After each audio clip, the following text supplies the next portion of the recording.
Les relations d'âme, miroir et guérison. Quand l'âme se reflète dans l'autre, les relations comme un portail d'éveil.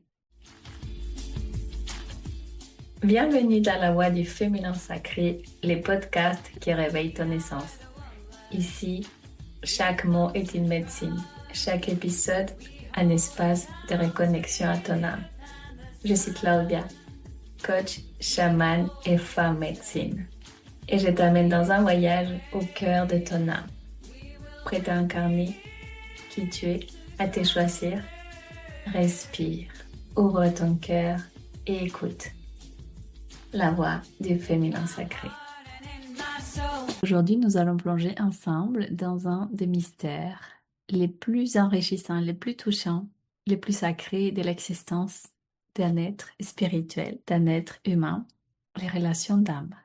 Ces rencontres qui nous transpercent, ces liens qui semblent plus forts que la logique, plus grands que les temps, ces personnes qui arrivent dans nos vies et qui deviennent des miroirs, parfois lumineux, parfois terribles, mondes douloureux.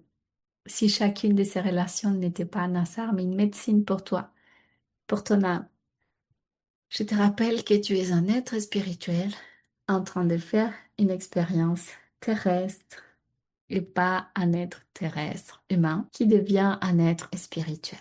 Qu'est-ce que c'est une relation d'âme, au juste? Une relation d'âme, ce n'est pas une relation ordinaire. Elle porte une fréquence qui dépasse ton ego. Et oui, c'est là c'est là la difficulté. Lorsque l'ego se confronte à l'âme, lorsque l'ego il veut contrôler, maîtriser. C'est une rencontre orchestrée par ton âme pour t'enseigner, t'éveiller et t'élever. Il y a différents types de relations d'âme. Si tu possèdes mon merveilleux oracle, la voix du féminin sacré, c'est la lame relation d'âme. C'est la lame numéro 22, les liens d'âme. Les trois types, les flammes jumelles, les âmes sœurs, parfois aussi les compagnons d'âme.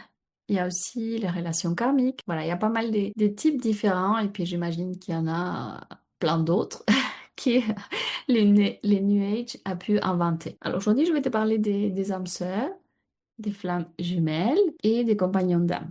Les âmes sœurs, elles te reconnaissent, elles t'apaisent, elles te rappellent qui tu es, mais dans la douceur. J'espère et je te le souhaite de tout cœur d'avoir déjà rencontré des âmes sœurs parce que c'est des relations hyper douces, c'est des relations fluides, c'est des relations qui sont comme un baume d'amour pour notre cœur. Ensuite, on a les flammes jumelles qui sont avant tout des relations très karmiques. Elles brûlent, elles confrontent, elles démantèlent l'ego pour révéler la vérité la plus brute. Personnellement, moi avec ma flamme jumelle, on a vécu des épisodes très karmiques et malheureusement, on n'a pas pu vraiment former un couple dans la durée. On a été ensemble quelques années, mais ça devenait vraiment trop compliqué parce que les égos étaient en confrontation permanente malgré tout le travail que je pouvais faire sur moi. Il n'a pas voulu faire un travail sur lui, donc au fait, c'était invivable.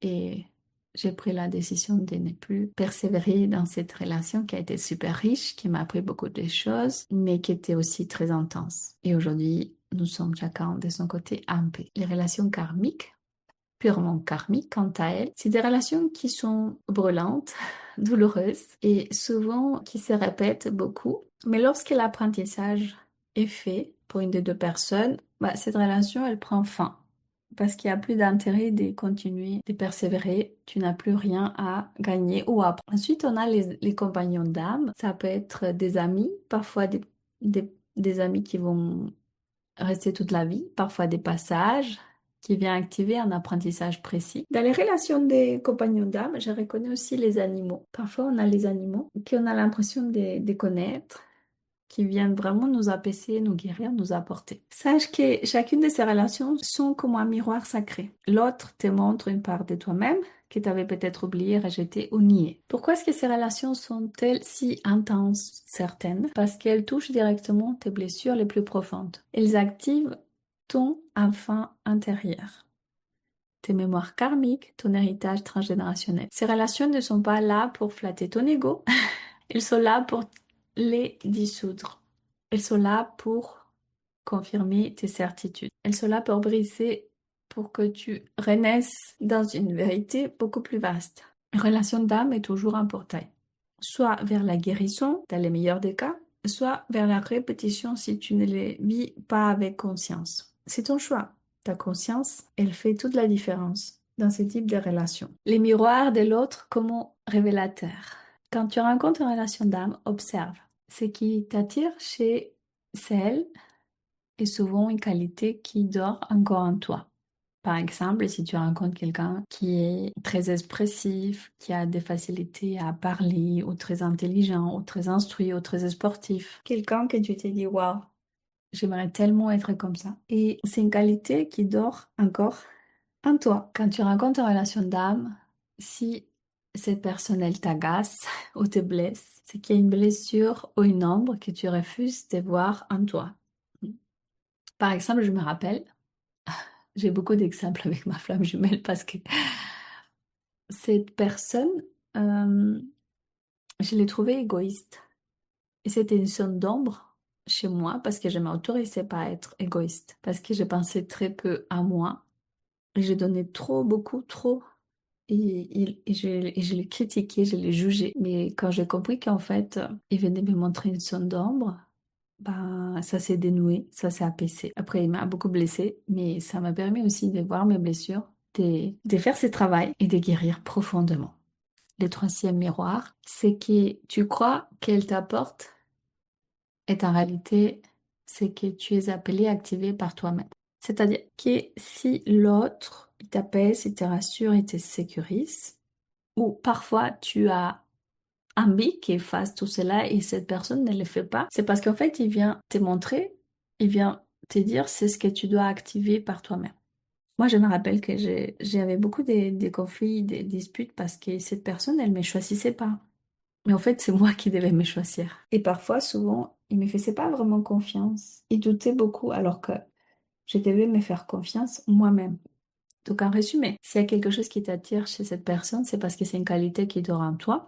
Si elle t'agace ou te blesse, c'est une blessure ou une zone d'ombre que tu refuses de voir en toi. Et ce que tu cherches qu'elle t'apporte, ou ce qu'elle t'apporte, ou tu as l'impression qu'elle t'apporte, c'est ce que tu as appelé à activer par toi-même. L'autre n'est pas ton sauveur. L'autre est juste ton miroir. Et ce que tu vois dans ce miroir est une invitation à la guérison intérieure. Je t'invite à inspirer, à expirer, à peut-être reconnaître, à peut-être penser à certaines personnes, à faire revenir dans ton esprit des personnes qui tu aimes, qui te montrent plein de choses, des qualités, des personnes qui t'agacent, qui te blessent ou des personnes qui t'apportent des choses et que tu crois que sans ces personnes-là, tu ne peux pas vivre. Donc, je te laisse faire ce travail d'introspection. Je t'offre tout le temps de l'univers pour le faire. Tu peux mettre la vidéo en pause et faire la liste peut-être de tout cela. Et lorsque tu seras prête, je t'invite à faire un rituel chamanique de guérison des miroirs. Je te propose cette pratique guidée qui va être très révélatrice pour toi. Ferme les yeux, respire profondément et visualise une relation qui te touche, qui te chamboule beaucoup aujourd'hui, ou encore aujourd'hui, dans la joie ou dans la douleur, qui vient remuer des choses, soulever des choses, et amène cette personne face à toi, dans ton imaginaire sacré, bien évidemment. Tu la regardes dans les yeux, tu respires profondément, et demande-lui en silence, qu'est-ce que tu es venu me montrer? Qu'est-ce que tu es venu me montrer? Laisse l'image, les mots, la sensation venir, ne force pas, reçois, accueille, sans jugement. Puis dis à cette personne, une fois que tout est venu, peut-être qu'il y a des larmes, de l'émotion, de la tristesse, de la douleur, de l'incompréhension, mais accueille seulement. Et ensuite, tu lui dis, je te remercie de m'avoir montré cette vérité, mais je reprends mon pouvoir personnel aujourd'hui. Je n'ai plus besoin que tu portes ce rôle dans ma vie. J'ai choisi d'incarner moi-même cette lumière.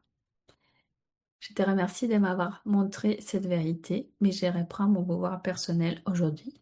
Je n'ai plus besoin que tu portes ce rôle dans ma vie. J'ai choisi d'incarner moi-même cette lumière.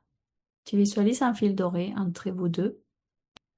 Il ne se coupe pas, il se transforme Des liens de dépendance, il devient un fil de bénédiction. D'un poids lourd, il devient une offrande pour ton âme, pour l'univers. Et tu vas ressentir dans ton cœur la paix qui revient, la légèreté, j'en suis certaine. Tu peux faire cela avec autant de personnes que tu les souhaites, maximum 3 par jour. Y attendre 3 jours et peut-être refaire cet exercice. Je voudrais t'inviter, peut-être te proposer de voir les relations d'âme comme une initiation dans ton chemin d'incarnation, dans ton plan divin sur la terre. Chaque relation d'âme est une initiation, certaines restent pour la vie, d'autres ne durent que le temps de la leçon, mais toutes, absolument toutes, sont sacrées. Elles ne sont pas là pour t'emprisonner, elles sont là pour te rappeler que la seule relation véritable, éternelle et stable, c'est celle que tu entretiens avec ton âme. Les autres sont des enseignants, ton âme est ton sanctuaire. Et là, à l'instant, je pense à ma relation avec ma fille, qui est une relation qu'à la fois, c'est une relation d'âme-sœur, mais aussi par moments un peu karmique, mais surtout un compagnon d'âme. Et je suis très en reconnaissance avec ma fille aînée, parce que là j'attends un bébé. Je ne sais pas encore si ça va être fille ou garçon. Elle est venue vraiment me montrer un chemin d'amour libre, véritable. Et lorsque j'ai su que j'allais être mère de cette petite fille, je me suis toujours dit que mon rôle c'était de guide, qu'elle ne m'appartenait pas, que j'étais là juste pour la guider, pour l'enseigner, pour l'aimer, pour la respecter. Et j'ai fait de mon mieux pour respecter sa liberté d'être, son espace, sa personne, pour ne pas lui imposer, mais pour être comme un guide toujours. Et c'est vrai que ce rôle de mère, comme ça, me convient davantage et nourrit notre relation encore plus fortement. Alors, je t'invite à respirer. Je sais que ces épisodes ils sont intenses, avec beaucoup d'informations, donc je t'invite à les écouter plusieurs fois, autant que besoin, pour bien intégrer mes enseignements, mes partages. Alors, regarde les relations de ta vie aujourd'hui différemment. Ne cherche pas à les posséder, ne cherche pas à les fuir. Accueille-les comme des portails de guérison, comme des miroirs bienveillants. Même lorsqu'ils sont durs, comme des guides invisibles sur ton chemin d'évolution. Et souviens-toi, tu n'es jamais prisonnière d'une relation d'âme. Tu es libre, tu es souveraine. Et c'est cette souveraineté que nous incarnons ensemble dans Ecclesia, ces voyages sacrés que j'ai créés pour toi et pour toutes les femmes de l'univers. Au sein d'Ecclesia, nous libérons les contrats, nous transcendons les blessures, nous apprenons à transformer chaque lien en bénédiction. Parce qu'au fond, toutes les relations d'âme te ramènent à une seule vérité. Tu es la femme de ta vie, celle que ton âme attend. Merci d'avoir marché ces chemins avec moi et merci de faire résonner à travers ta voix la voix du féminin sacré. Merci de te choisir et de me choisir chaque mardi. Je t'embrasse de tout mon cœur.